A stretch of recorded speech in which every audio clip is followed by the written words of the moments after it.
It starts with an itch and a tingle, and then it builds and expands. And suddenly, all at once, my legs won't let me stand. I scratch till my fingers go numb. So, welcome to this episode of Suicide Sucks.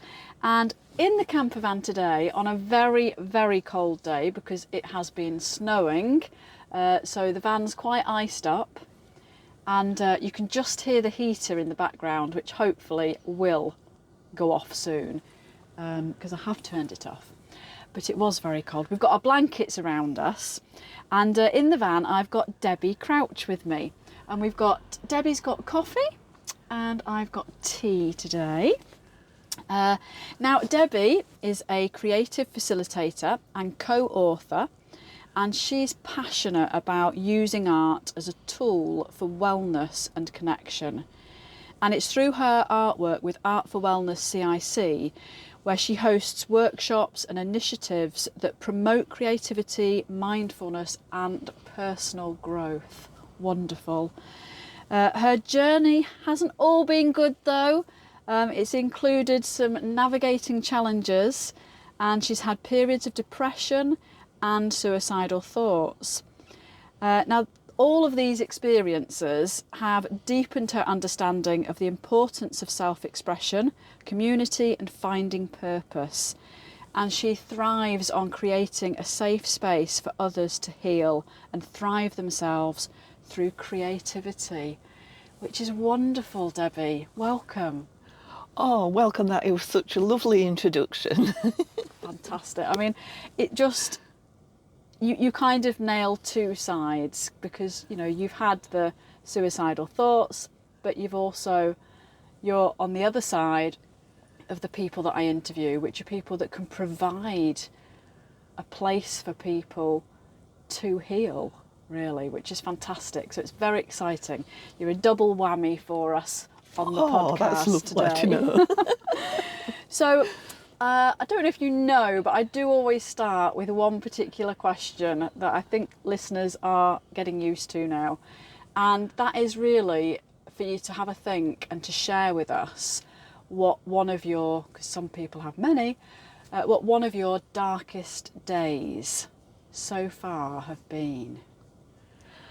I guess the first thing that comes to mind on a dark day was when I went through a particularly painful health experience, and I was diagnosed with having trigeminal neuralgia, which is known as the suicide disease because of the intensity of the pain. And it's where your jaw becomes tense, you can feel nervous nerve movements and pain within your jaw that shoots into your head, and it can come on for no reason whatsoever. It could be triggered by cold air, by eating something, and the pain is so intense, all you want to do is just not be here anymore. And that experience for me has been life-changing. But looking back, it's been life-changing in a good way. I've never heard of that. So it's actually something that is referred to as the suicide disease. It is, that's right. Wow, that's shocking. And I went to see a neurologist in Sheffield, and I was under them for quite a period of time, went through various different medications, and you go through the cycles of adverse reactions to the medications, and this went on for a number of years, and I ended up when I was in a position where they said that I was on so much of a cocktail of drugs, they couldn't tell what was really going on.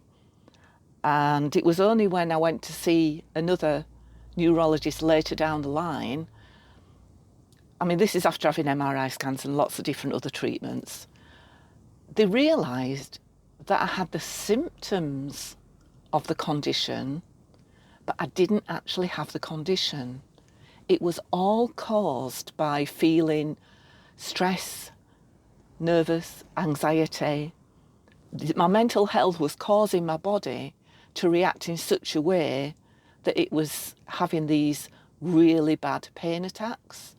And it got to the point where it was happening several times a day, and I just wanted to scream. And there were times when I did have really bad suicidal thoughts. I just didn't want to be here anymore. I thought my life was over. Thankfully, it wasn't. Thankfully, I did see a neurologist who could see beyond what I was going through and identify that it was my mental health causing. And, I did come down off the medication and referred to see a psychologist, which was life-changing. Because my first reaction when they turned around to me and said, "It's your mental health," was, what now? What do I do now? And I had all these feelings inside that I'm going to be judged. What are people going to think of me? How am I going to say I've got mental health? Nobody's going to want me to employ me. And you have all this negativity going through your head. But on the other hand, I had this little voice inside saying, yeah, but there has to be something else out there. What can I do to make myself better or to cope with it? Can I just ask, but when did all this start? What age were you 2011. when? It was 2011 when these painful episodes started. I hadn't realised until I did go to see the psychologist that it had all stemmed from childhood, really, and the things that had gone on within my childhood from bullying and various other things. But at the time, you don't recognise it as being mental health. You don't recognise it as ADHD or being neurodiverse. And these are some of the things that I've come to learn as myself as an adult as I've got older. But I can accept these things now, and I can find coping strategies and ways to get me through situations. And I can use my lived experience and the things that I've gone through to help and support other people. Because I guess thinking back to being a child, one thing that kept me going is I always had a little voice inside that said, you're destined for something special. You're destined to be different. It doesn't matter that you're not like anybody else, or you don't think like anybody else, or you don't fit in with anybody else.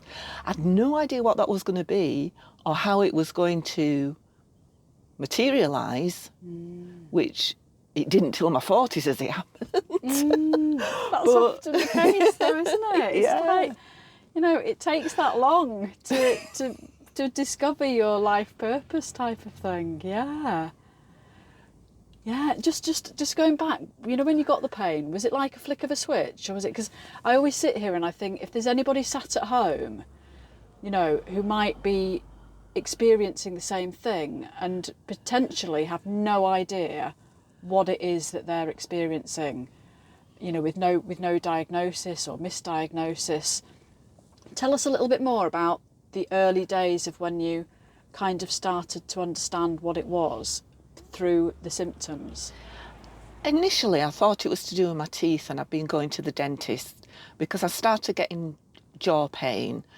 But the symptoms of my jaw pain, the normal medication, didn't do anything at all. And it was my dentist that said you need to refer yourself to the GP and have further investigations to work out what it is. So I guess the first thing you need to do is don't be afraid to go to your GP and say how you're feeling. Because it used to mess my head up terribly. I couldn't think straight. I couldn't remember things. I had to write absolutely everything down. And that was what helped. Because whenever I went anywhere, I had a little book with things, wrote it down. So because you're constantly repeating to various different clinical sessions of what you've gone through and how you're feeling, and if you have your notes wrote down, it definitely does help. That's a really good idea, isn't it? because people get bored of saying the same thing over and over again as well. So yeah, that's really good advice. But so, I mean, it's often the case though, isn't it, that something starts like tooth pain or teeth area, and of course it can have nothing to do with that particular area.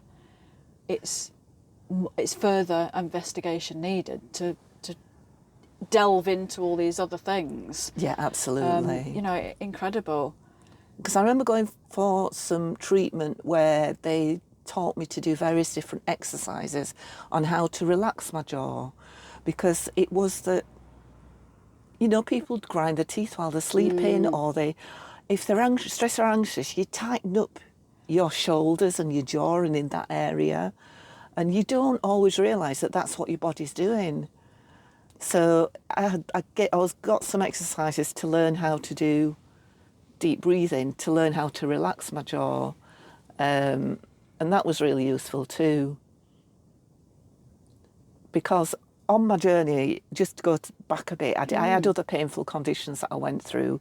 I went through where they thought I got cluster headaches, which was similar to trigeminal neuralgia, but the pain was so intense, straight into my head. It's the worst type of headache I've ever, and it could last for hours. And all I could do was to just close my eyes and go to sleep. You're just not capable of doing anything. So there are lots of different symptoms out there that can manifest in the body and give your body pain. But really, at the back of it, there is something else going on. Like if you've had different traumas in your life that, as a child or growing up, that you've not identified or you've not pursued or gone through, your body holds on to it. That's that book, isn't it? Yes. The Body Keeps the Score. I've still not read it yet. Do you know what? It's on my list of books. But so many people have mentioned that one and how amazing it is in understanding that whole trauma and physical things manifesting from emotional, and yeah. But in a way, I think I can look back and reflect and think it's made me the person that I am today. And although it wasn't nice at the time, but it led me to go on to recovery college. I did a wellness recovery action plan. And this was, at the time I was working over at Leeds, so it was through Leeds Recovery College. And because I worked through the NHS, I came into contact with somebody who happened to be volunteering there, who recommended it. And I went on the course, and it was one of the best things that I'd ever done, because you learned to understand what it was about, learn coping strategies. You'd meet with other people in a group, and you'd make connection with those people in a safe space. And after I'd gone through the course, I then went on to do voluntary work with them.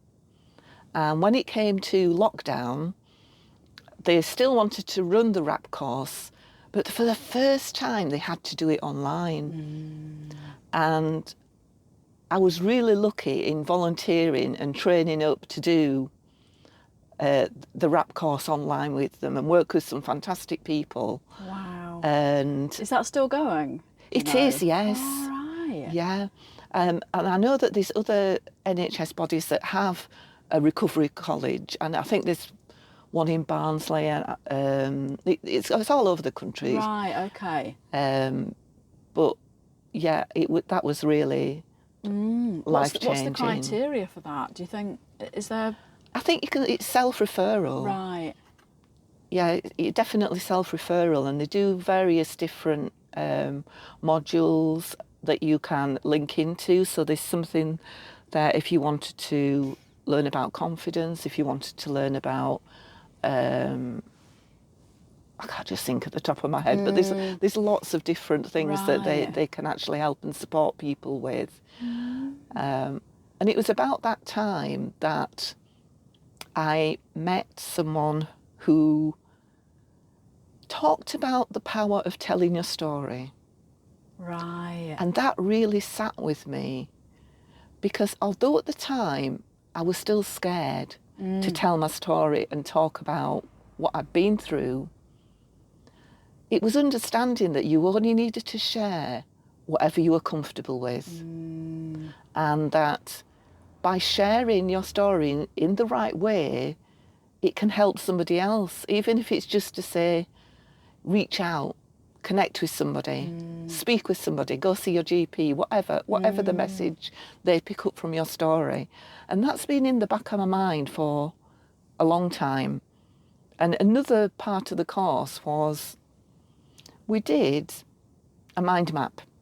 And it was a fun mind map, blank piece of paper with you in the middle, lots of magazines, pens, crayons, whatever. Think about all the things in life that you would like to do. Is there anything you'd like to learn? Places you'd like to go? Is this imagining there are no barriers, though? Yes, imagining there's no barriers, just to get your That's the imagination problem, isn't it, going. with your brain? Yeah, just to get your imagination Yeah. going. I mean, I wrote things down love on it. there, like, I knew I wanted to learn to draw and paint. I wanted to learn more about photography, because although everywhere I went I always took photographs, I wanted to learn more about how to take better photographs.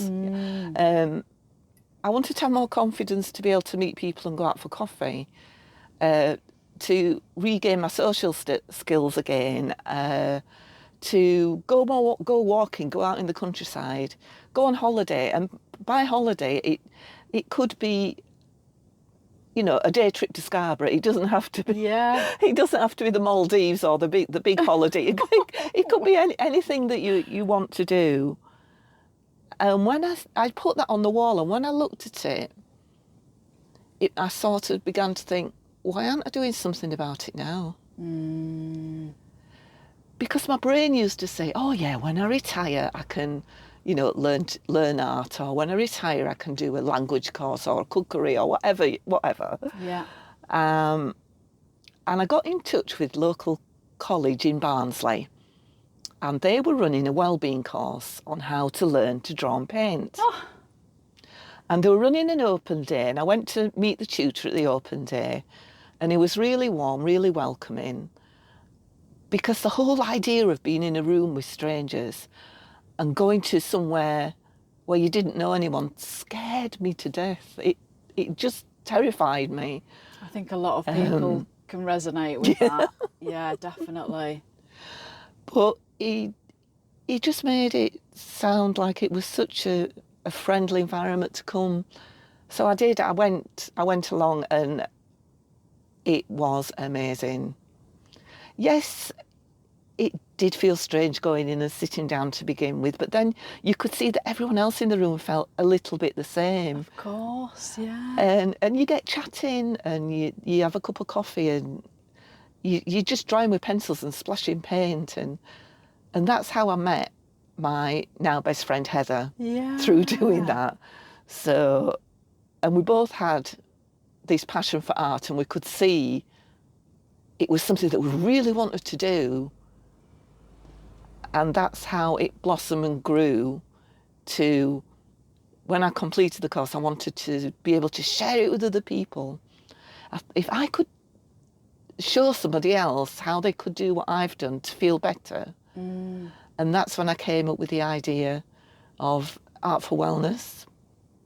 And it's just grown and blossomed in the last 4 years from there. And I'm now gave up my career 18 months ago, so that I could do this full time, and I absolutely love it. Absolutely love it. Fantastic. And so 18 months ago, can I ask how old you are? You know, because that's interesting for people in terms of... Actually, I'm approaching my 60th birthday in 2 weeks. Oh, fantastic. But I don't feel it. No, you don't look it. Oh, thank you. But that's, you know, that's like, I love that, because, you know, some people might have put a spin on that and said that they'd just retired early or something. But you're not retiring early. You've packed your job in to go for and do what you are passionate about. Yeah, I feel like I've retired to live. Yeah. Yeah. And by that, it could be whether you did a hobby, whether you did volunteering, you do something that you're passionate about instead of being restricted in the corporate world. I didn't want to be in that environment anymore. I'd found my calling, so to speak. I'd found what I wanted to do. And so yeah. tell us a bit about how it helps you then, because I'm gathering from what you've said that you've not necessarily, you didn't go to art college or anything, or No. no. It sounds like it's something that just came later. So, Well, there is another story there. Oh. When I was a child, I loved to colour in, draw. I was always there with my colouring in book and my felt tip pens. I used to write little stories and all sorts. And it was only when I went to secondary school and I was doing art as one of the modules, and a teacher turned round and said, "I don't know why you're doing art, Debbie, because you'll never be any good." And that rocked me. It made me think, they're an adult, they know what they're talking about. I can't be any good. I mustn't have any talent. I can't do this anymore. And I gave it up. Isn't that just unbelievable? I mean, us as adults now, we'd have a completely different reaction, wouldn't we? We'd be like, well, get lost, I'm enjoying it, type of thing. Yeah. But when you're young, oh my God, other adults in general have such a massive impact on what we believe. They do. But one thing that I know now is that they don't know the whole you. They don't know your experiences. They don't know your thoughts, what you're interested in doing. They don't know you as a person. So how can they make that judgment? Are they making that judgment because they don't like you? They're jealous of what you're doing? You just don't know why they've said what they've said. But it obviously had a massive impact on you. It did. Yeah. Yeah. So did you just kind of ignore any creative urge, do you think? Yes, because I was very quiet, very introvert. I didn't have much confidence anyway. So I didn't have the confidence to go beyond what somebody else was telling me. Yeah. Yeah. So you obviously came to it in the end. It was meant to be. Tell us a little bit about what it is that you believe, what it is that helps to, in this kind of well-being and mental health aspect. I think it's about expressing your emotions and your feelings onto paper in a way that words can't always express. It's about using your imagination. And I like to say that I teach on the principle of 3, which is colour, shape, and imagination. And just to say that you're not there to copy somebody else's work. You're not there there's no rules, there's no regulations. You're finding your own style. You're experimenting. You're going along with the things that make you feel happy. And I love that. Exploring that is really what it's about. And those 3 words don't sound scary. No. Because for a lot of people, as you know, when you came to the Reconnect with Nature session, some people, you say, right, you're going to do a sketch now, or you're going to draw a flower now, and it's like, people really panic if it's not their thing, or they've been told at school they can't by a teacher that they can't draw. So that kind of, even that word sketch actually, to me, makes me feel like that. But colour, shape and imagination, they don't make me feel scared. So that's really, I like that, the fact that you approach it from that way. because it doesn't feel threatening. No, that's it. It's supposed Yeah. to be fun. Yeah. And yeah, I think you're right, because we forget that a lot of people, some people are into words and talk a lot, and some people don't want to talk. So what on earth do you do if you don't want to talk? So what a fantastic way. Yeah. So tell us about some of your sessions that you've had or that are coming up. Some of the sessions that I've done, one has been called Fun Animal Faces. And I've created really basic drawing templates of different sorts of animals, and the heads, whether it's a giraffe, it could be a lion, a cat, a dog, and then lots of different materials, whether it's for fabric, bottle tops, pens, pencils, material, ribbons. I collect all sorts of things. And googly eyes, just love googly eyes. You've got to have some googly eyes.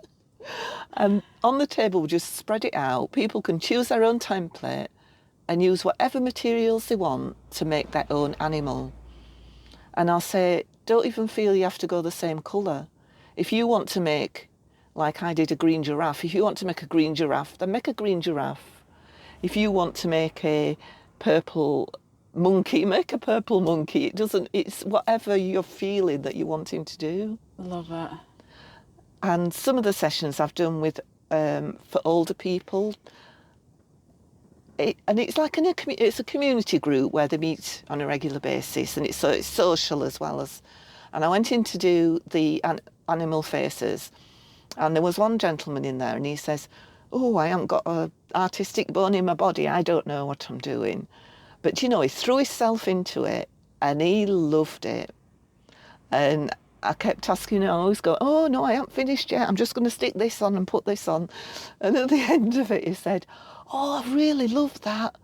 You know, it's made me think of things that I haven't done for a long time, like how I used to do this as a hobby, or how I used to do this as a child, and brought all these memories and things up for me." He says, "When are you coming back and doing it again?" Oh, and that's so important though, isn't it? The things that we did as a kid before we learnt that you could be good or bad at it, or before we learnt that people had opinions. Yes. You know, because you didn't care as a kid, did you? You just didn't care. You did what you wanted when you wanted. You drew what you wanted. You acted out like you wanted, didn't you? Without any fear of judgment, until that time when you learn that there is judgment. And it's so freeing. So I bet that's how that gentleman felt, you know, just like free. Yes, no I think he fear. did. Lovely. And have you got any more coming up? Yes, I'm doing some what are called tantalising Tuesday workshops at Penistone Leisure Centre. Mm-hmm. And the two that are coming up are round about Christmas themes. So there's one that we're doing next Tuesday, and we're creating angels. I've got some wooden angels that we can paint and add lots of different materials to dress them up. But I've always got massive bits and bobs boxes with lots of things in. Brilliant. So I love people just to come along and just create something that And that they're when inspired are those? by. When are the sessions? They're on a Tuesday morning, 10 till 12. Right. I'm also planning to do some in the new year as well. I mean, I have done them at local libraries in the region, so I dare say I'll be doing some more in the future, because it's something that I just want to get out there in the community and just have fun with other people. And do you run any, because I get this with a lot of the things that I do, no, I can't come in the daytime. Do you do any in the evening or weekends? I am looking at varying the times as well, so that you can capture different audiences, because yes, I do realise that everybody's timing is different. I have two ladies that like to come along, but they're teachers, they work in a school, so they can only come when it's school holidays, or they might prefer to come earlier evening. So yeah, it's about being flexible and finding times that are suitable for everyone. Yeah, I mean, you're never going to suit everyone, are you? Because No. at the end of the day, you know, you can have people saying, "Oh, I can only come on weekends." Some people only work weekends, so you can't nail every everything, can you? But yeah, that sounds really interesting. And if there's one, is it all ages? Can any age come to your workshops? I would say so, but I would normally say that if children come, it is parental supervision. Yeah. And I am wary of the materials that we use and the glue and everything. So I would usually say if they're at least 8 or 10 years old before they're undertaking doing the painting or the gluing and things. Yeah, that's good to know though, because there's quite a lot of home educators nowadays. And yes, there They is. might want to bring their kids along there. And tell the listeners how they can find out more about you if they're wanting to discover where your workshops are and things. Well, if you're wanting to connect, I've got a Facebook group which is Art for Wellness with Debbie Crouch, and a page as well if you want to go along and explore what's on there. There's a website which is creativewellnessjourney.co.uk. I'm also available on Instagram and LinkedIn and all over the place. So we are in the process of having a new website too, so that's going to be something exciting coming out in the new year. Fantastic. Yes, I've certainly seen all your posts on. Honestly, listeners, she is very, what's that word? Prolific? No. What's that word? When you're doing loads, is it proactive? Proactive? I don't know. No. Or any of those pro words. Busy. Could do, yeah. Yeah. You're out there. You're definitely out there doing loads, which is fantastic. And there's also something else about you that I've just remembered that you need to tell the listeners about. You're author.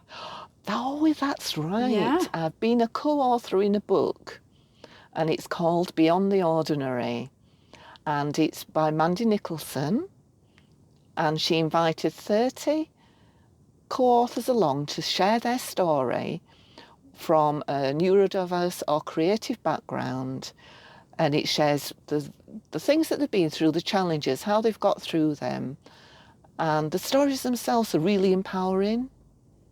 And they're there to say that you're not on your own, that people out there do understand what you're going through.